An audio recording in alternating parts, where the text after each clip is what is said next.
So if you're like me and you're kind of tired of rolling around with a trolley jack on the floor, lifting the car up, getting jack stands under there, it's all a bit of a nightmare. Then you got to lie on your back, lifting gearboxes up into the car. Maybe it's time for something like this, a mid-rise scissor lift.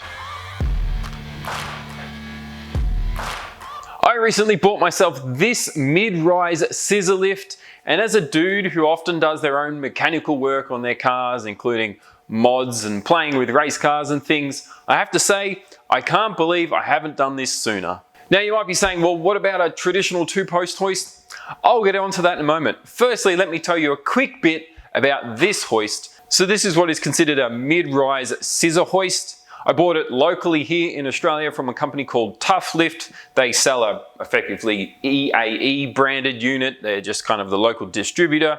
Delivered to my door. The whole unit came pretty much ready to go, with the exception of having to plumb in the hydraulics, wire it up a little bit and fill it with some fluid.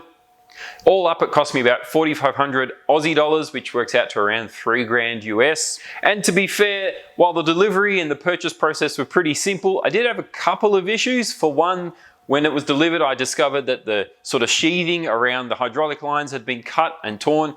I couldn't be bothered getting in touch with the dudes who sold it. I just kind of repaired it myself. It's fine, it's just sort of protective sheathing. And also the handle for the control box was a little bit bent and wobbly. I had to, I guess, remove it, fix it and reattach it. Again, wasn't worth contacting the guys about. It was easy to just fix it myself. Conveniently, the unit is sort of freestanding. It just sits on the floor. I don't need to bolt it down. It can be moved around if I want it to. And there's no massive obstruction, so once it's flat on the ground, you don't have posts in the air. This is its maximum height though. It'll raise to about a meter or so. So you're not going super high like you could with a two-post lift, and you can't get a car underneath it, but nonetheless, it's certainly at a nice height to be able to work on it, take wheels off, take engines and gearboxes out, pull diffs out, all of that sort of stuff. And you've got the wheels free, so it's not like it's a flat hoist where the wheels are bound up and sitting on something. It's lifted by the body of the car, so you can still take your wheels off, do brakes and that sort of thing. So some of the positives of the scissor hoist and why I went with this unit. For one, no more rolling around on my back, no more jack stands, no more trolley jacks. Secondly is the physical space. I don't have two big posts in my shed in the way. A two-post hoist, which is probably the next most obvious option for a hobbyist, they have the big sticks in the middle of the room. You can't really move them. They have to be bolted down. They have to be bolted into a secure slab. So there's some constraints there. Also, they're in the way. They consume a lot more space. With this thing, when it's flat on the ground, you can effectively just park a car on it or park around it without too much trouble. The other important thing with this, and it's not something that happens on all scissor unit lifts, but this one does have it, is a physical mechanical stop. So it's safe. And that's what's really important. There's a safety stops with this that mean that if you were to lose hydraulic pressure, it's mechanically secured at this height. It cannot go down. It is super secure. This is like more stable than a traditional two-post hoist, at least in my opinion. The thing is super solid. Safety is so important to me, knowing that I'm not gonna die, the car's not gonna fall on me, and also that my kids can come in here. If I've got the car up here like this, I don't have to, not that I should encourage them to, but I don't have to worry about my kids being around and climbing under here and potentially being under the car and it suddenly falling on them. That's just not gonna happen. Whereas if I had a car in here on jack stands, I'd be a lot more worried. The great thing about this over some of your more traditional two-post hoists is also that it doesn't strictly need any spatial requirements. A two-post hoist, you're going to have some height requirement to be able to fit it in the shed. In my space, this roof is not that tall, so some two-post hoists would hit the ceiling. I'd have to get like a mini one. Also, you need a slab or some concrete to bolt the thing down to, because you have that sort of lateral load where the posts need to be bolted into the concrete. With this guy, you just basically just chuck it on the floor. It doesn't have to be bolted down. It doesn't have to be on a super secure slab. Yes, obviously the more secure the better, and bolting it down is not a bad idea, but those things aren't strictly necessary for it still to be perfectly safe. And the other real upside is, of course, I've got so much more work height than what I used to have with just jacks and jack stands, where before I might have got it up to around here, I've got at least twice that now. Instead of being maybe 400 mil high, I can get well into a meter high with the car. So convenient.